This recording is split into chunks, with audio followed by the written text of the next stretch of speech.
The second ward was the area where many Mexican Americans settled when arriving in Houston.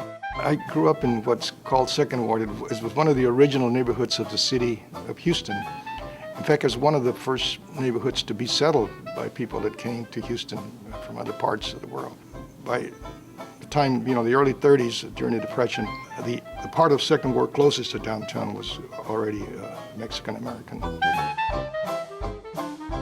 The Second Ward was a working-class neighborhood which attracted industry and manufacturing.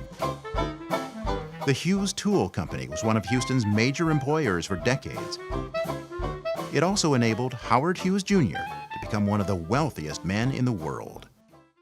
Howard Hughes Sr. founded the Hughes Tool Company in the early 1900s, at the beginning of the 20th century, in response to the spindle-top oil boom. Initially, he hoped to take advantage of drilling and being a driller, but as it turned out, once he bought the rights to a drilling bit from a oil field roughneck, he was able to patent that bit, and eventually it became the product that made him a billionaire, and his son a billionaire. Old-line Houston companies such as Hughes Tool were operated like family-run businesses. For people that were employed at the Hughes Tool Company, they worked for a family, even when the plants became large. And it was a significant marker for these working-class people to be working for a reputable firm such as these. Author and historian Michael Botson used the extensive collections of the Houston Metropolitan Research Center to study the growth of labor unions in Houston in the first half of the 20th century. He used this information in a book he was writing.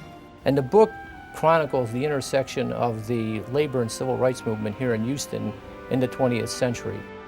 The Hughes Tool photo collection contained thousands of photos that I could peruse, but also as well there were manuscript items in there that gave me access to employees who were interviewed while they were working at the Hughes Tool Company, and these gave me a feel of what it was like to work there. Botson found relevant materials with the details about Houston's early labor organizations.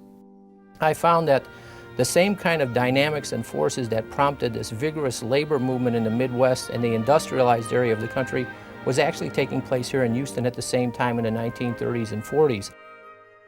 The notes and the documents I found here at Houston Metropolitan Research Center validated my supposition that black workers looked at these organizations as racist in nature, but still an organization which they could work within and perhaps reform from within and then serve their needs and improve their situation, which is actually how it turned out.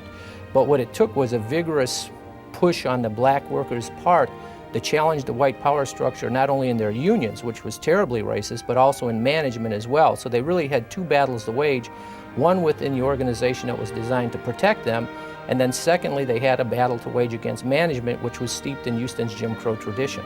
And what HMRC provides is the resources and the records that show how we built the foundation for Houston and has allowed it to grow and morph into the city that it is.